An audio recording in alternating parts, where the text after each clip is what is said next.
हिमालयको કાખમાં અવસ્થિત નેપાલ આપનો મનમોહક ભૂગોલ र जीवंत सांस्कृतिक संपदा को लागी प्रख्यात છે।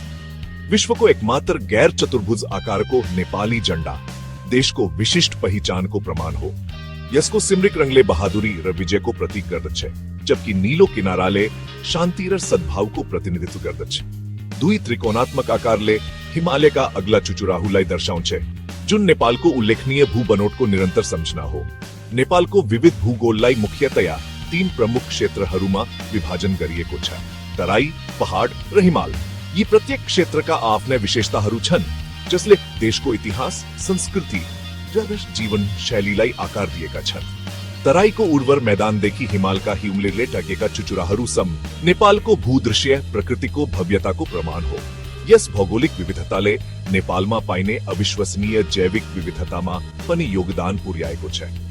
चितवन राष्ट्रिय निकुञ्जको घना जंगलबाट जहाँ पाटे बाघ र एकसिंगे गेंडा पाइन्छन्, उच्च हिमाली क्षेत्रको सगरमाथा राष्ट्रिय निकुञ्जसम्म जहाँ हिउँ चितुवा विचरण गर्छन्। हाल नेपाल वन्यजन्तु प्रेमीहरू र प्रकृति प्रेमीहरूको लागि स्वर्ग हो। भूगोल र संस्कृतिको अन्तर सम्बन्ध नेपालमा गहिरो रूपमा गाँसिएको छ। प्रत्येक क्षेत्रको आफ्नै अनौठो परम्परा, भाषा र खानाहरू छन्, जसले नेपाललाई सांस्कृतिक अभिव्यक्तिको संगमस्थल बनाउँछ। तराई भारतसँग सीमा जोडिएको उर्वर तल्लो भूमि हो।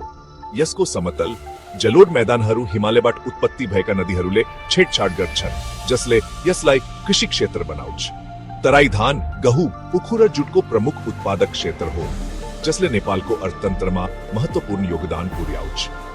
उत्तरतिर सर्दै जाँदा पहाडी क्षेत्रमा चढ्दै गर्दा परिदृश्य नाटकीय रूपमा परिवर्तन हुन्छ।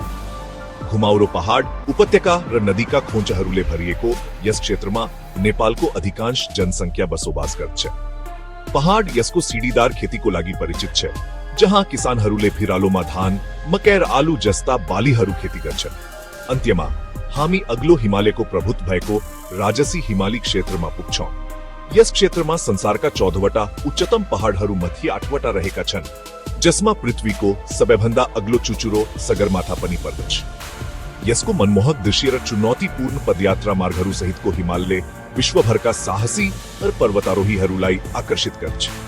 प्रत्येक क्षेत्रको अनौठो भूगोलले यसको आर्थिक गतिविधिहरूलाई आकार दिएको छ।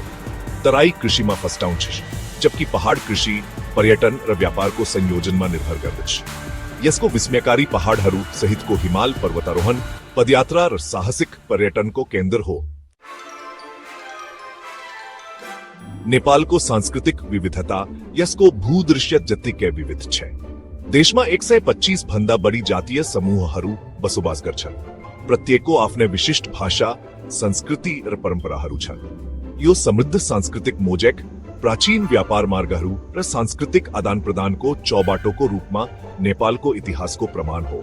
तराईका थारूहरू आफ्नो जीवन्त पहिरन र लाठी नाचको लागि परिचित, हिमालका शेर्पा आफ्नो पर्वतारोहण कौशल र लचिलोपनको लागि प्रख्यात, नेपालका जातीय समूहहरूले सांस्कृतिक अभिव्यक्तिको विस्तृत श्रृङ्खला प्रतिनिधित्व गर्छन्।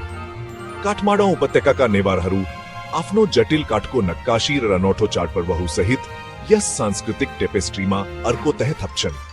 धर्मले नेपाली समाजमा महत्वपूर्ण भूमिका खेल्छ। हिन्दू धर्म र बौद्ध धर्म दुई प्रमुख धर्म हुन्। सदियौंदेखि सद्भावपूर्वक सहअस्तित्वमा रहेका छन्। यो धार्मिक सद्भाव नेपाली भूभागमा रहेका असंख्य मन्दिर, गुम्बा र स्तूपहरूमा प्रतिबिम्बित हुन्छ। नेपालको सांस्कृतिक जीवनता यसको असंख्य चाडपर्वहरूमा सबैभन्दा राम्रोसँग अनुभव गर्न सकिन्छ। दशैन, तिहार र लोसार ठूलो उत्साह र जोशका साथ मनाइने केही प्रमुख चाडपर्वहरू हुन्। रंगीन जुलूस, परम्परागत नृत्य र पारिवारिक जमघटद्वारा चिन्हित यी चाडपर्वहरूले नेपालको समृद्ध सांस्कृतिक सम्पदाको झलक प्रदान गर्छन्।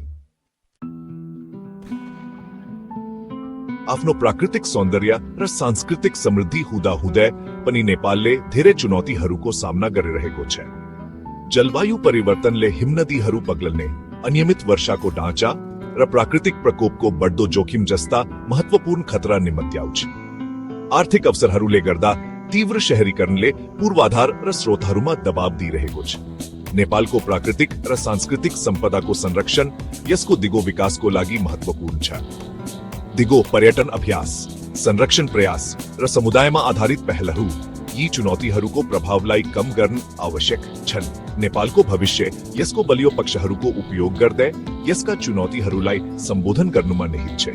दिगो विकासलाई प्रवर्धन गरेर यसको प्राकृतिक र सांस्कृतिक सम्पदाहरूको संरक्षण गरेर र यसको जनतालाई सशक्त बनाएर नेपालले उज्जवल भविष्यको बाटो तय गर्न सक्छ। नेपाली जनताको लचिलोपन, आफ्नो भूमि र संस्कृति प्रतिको उनीहरूको गहिरो सम्बन्ध र उनीहरूको अटल भावना आशावादका कारणहरू हुन्। नेपाल 21औं शताब्दीको जटिलताहरूमा नेभिगेट गर्दै जाँदा प्रकृति, संस्कृति र मानव भावनाको यसको अनौठो मिश्रणले विश्वलाई प्रेरित र मोहित गरिरहनेछ।